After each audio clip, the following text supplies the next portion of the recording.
Hi everyone! Today I'm going to show you how to multiply by tens, hundreds, and thousands.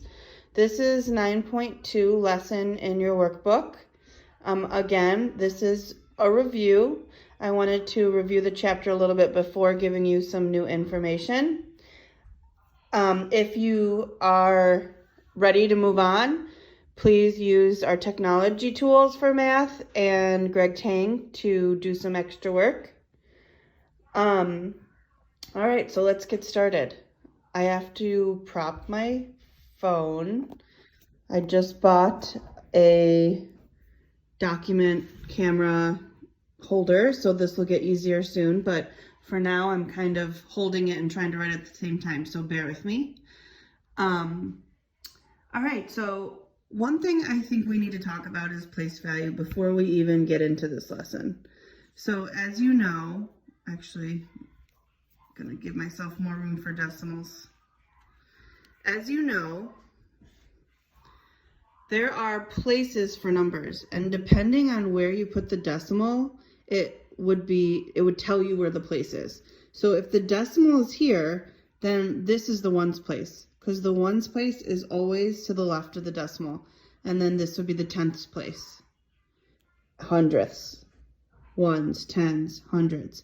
So if I move my decimal, then that is basically saying, oh wait, no, the ones place is in a different spot. So now here's the ones place. So it would change the value, because as you know, 1 is a lot different than 10. Think about money. $1 is a lot different than $10. So it's really not that the decimal moves as it is that the value is based on a position. So it's based on location. And the decimal is just a landmark. So if you think about it in terms of Windsor School, you could say Windsor Blacktop is outside the 5th grade doors. Well, the 5th grade doors don't move. The blacktop is always next to the 5th grade doors. Well, the decimal doesn't really move. The ones place is always to the left of the decimal. What moves is a value. When we add, multiply, or divide, we're changing how much something is worth, because we are doing something to it. So it's not that it just magically changes, it's that we're doing something to it. So we're going to look at that a little bit closer. Excuse me while I erase. Okay, so let's look at a simple problem not involving decimals. So 12. When we multiply by 10, again, we are adding value to 12 because we are saying 12 10 times. Or 10 12 times, depending on the way you look at it. This would be 12 times 10, so 12 10 times. Let's look at it in a place value. Here's the number 12. And we can add the 0.0 because it doesn't change the value. When we multiply by 10, the numbers are shifting one place value because our place value system is based on 10. So when you shift 1, it is multiplying by 10. So you can think of it as everything moving over 1, which would be 120. Or, let me write it with the place in the places so you can see what I mean. Because if this shifts over here, and this shifts over here, and this shifts over here, and the decimal's here, then we have 120. But sometimes teachers will say the decimal moves. So let's look at it again. Here's 12. Here's the decimal. It's not because the decimal actually moves, it's just because it's easier to teach that way. Because if you say, when you multiply by 10, move the decimal one place value to the right. Well, now I know I can just move this over 1. This gets to be a 0, and that is 120. Because if I'm moving it, then it would be 120. But really the numbers are shifting. But for the teaching purposes, it's just easier to say, move the decimal one place to the right than it is to move each digit in a number one place to the left. It's just easier to say, but it's the same thing. If I move the digits one place to the left, or if I move the decimal one place to the right, I still get 120. It's still the same concept, just two strategies. Of course, I'm gonna erase, so if you need to write, you can always pause. Excuse me while I erase.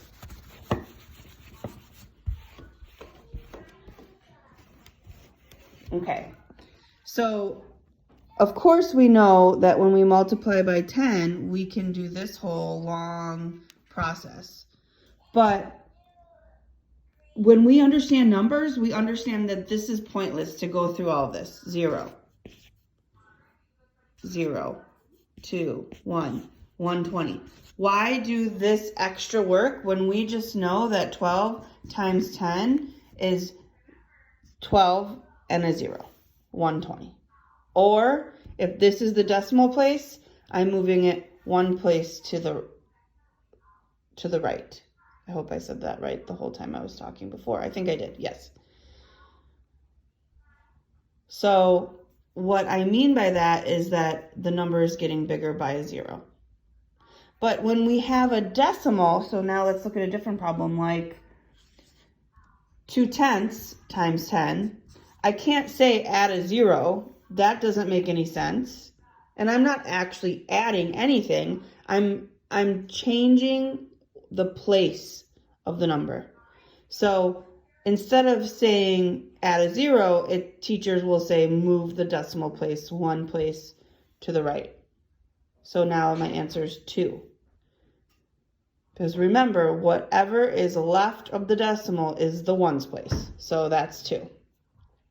If we look at it in terms of place, here is 2/10. We're shifting the numbers one place to the left. So 2.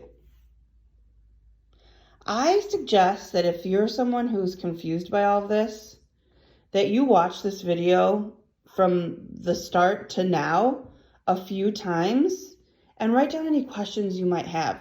This e-learning thing might be a wonderful opportunity for you to work at your own pace and watch me teaching over and over again, which you don't have the privilege of usually doing when I'm live and in front of you. And then ask any questions that you might have. You can email me or you can post it in Seesaw. But if you don't want everyone to see, then you can just email me. I'm going to continue with the lesson now, though. Excuse me while I erase.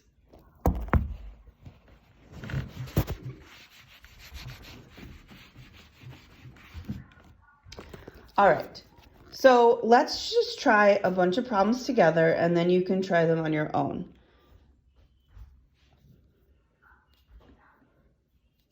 Excuse me. Okay. So 0.5 times 10. I'm taking this decimal, I'm shifting it one place to the right, so that's 5. 3 42 times 10. I'm taking my decimal, I'm shifting it one place, so that's 34.2. 10 times 7.9. We switched them, but it's still the same concept. That's 79. 10 times 12 and 9 thousandths. Again, this is only shifting once, so it becomes 120 and 9 hundredths. Sorry, I couldn't write that. Let me do it again. There we go. It's really important to be neat with math or else you make simple mistakes. All right, now it's your turn.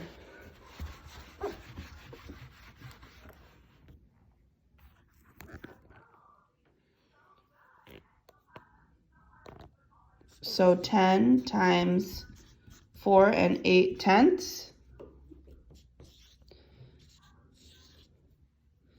7 and 35 thousandths times 10. I'll show you all of them in a second. Let me write them down. All right, so try these. You can pause it, try it on a piece of paper, and when you're ready, you can move on. All right, I'm going to erase. I wish I could pause my video, but maybe I need to find an app where I can do that. Any suggestions? Youngins? All right. Okay, so really the rest of this lesson is, okay, so what about hundreds and thousands? It's the same concept. The concept doesn't change. What changes is how many place values. So let's look at a couple of those. So if I had,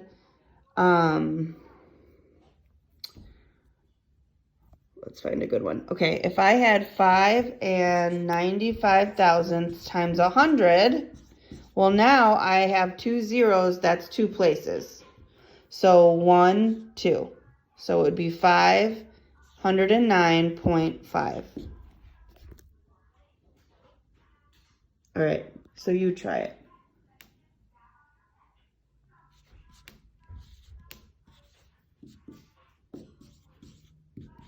Go ahead and pause it and try this one.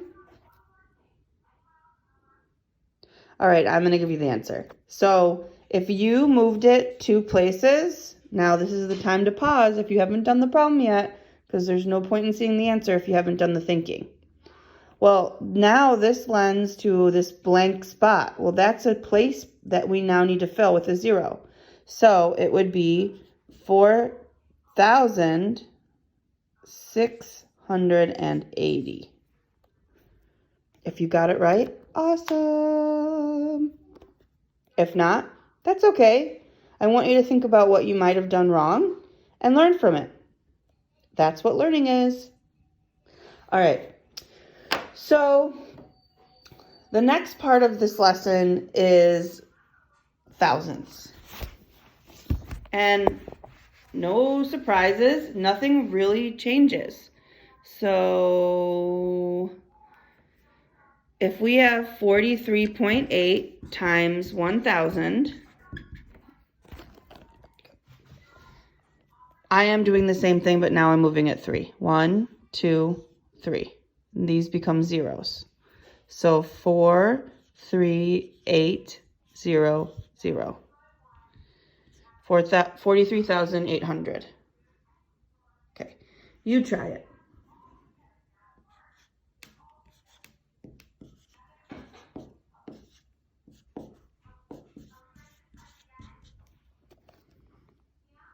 Okay, and then after you try it, if you want to see the answer is 7,256, because I'm going to move this 3 times, and that's where it lands. Okay, so there's 2 more parts of this lesson.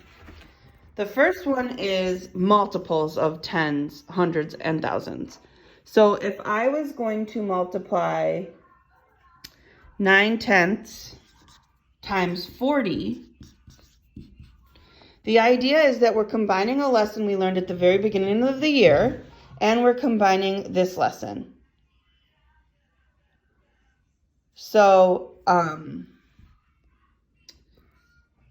sorry, I just actually got an email from Michaela while I'm doing this video, and it looks like I may have said the wrong thing while I was teaching the last lesson, or maybe not. I'll have to review it, and I'm sorry if I do that. I'm kind of juggling. My daughter is doing dance right now upstairs. You might hear her, and I'm writing and filming at the same time. So if I do make a mistake and you catch it, I think that's amazing. Please share it with everyone by sharing it with me, and I'll share it with everyone.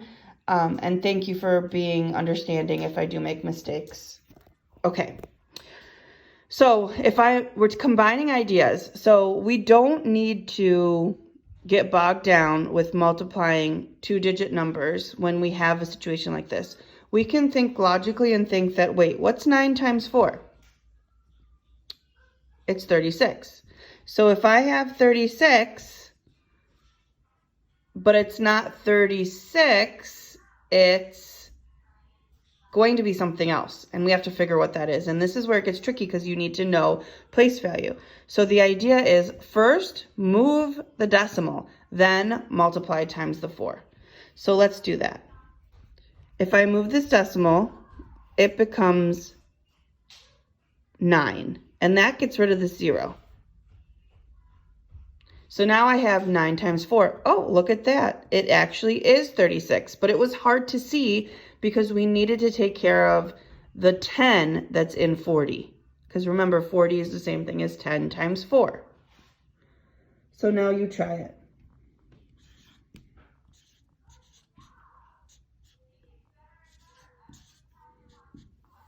Okay, so again, the technique is to do the 10 that's in 80 first by moving the decimal and then multiplying times 5. And so if we cross this out, move the decimal, that's taken care of. Now it's just 5 times 8, which is 40. Okay, I said that one you were going to try on your own, but then I did it. So let's try a new one. This one's a little trickier because you have to multiply 15 times 6, and that's not a fact that we usually know. So that would be to do side work. So first do the decimal, cross out your 0, then do 15 times 6. All right, now I'll do it. If I have 15 times 6, 5 times 6 is 30. 6 and 3 is 9, so 90. So I cross this off, move this over, it becomes 15 times 6, and then I have 90, because I did it over there. I'm sorry, this camera is probably going to give you a headache with all the moving. All right, now we're at the last part of this lesson, and that is exponents. Remember, 10 squared, 10 to cubed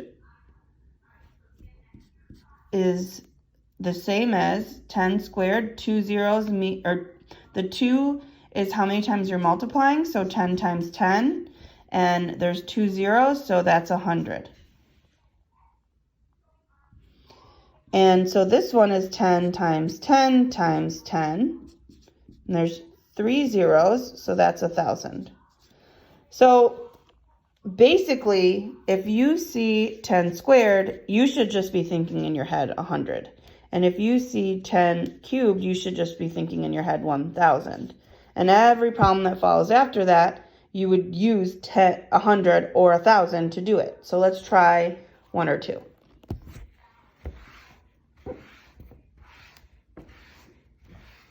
So if I have 8 tenths times 10 squared, that's the same thing as 8 tenths times 100. 100 would be moving it 2 places, so my answer is 80. Now you try it. This is a 0. Oops. Times 10 squared. What do you get?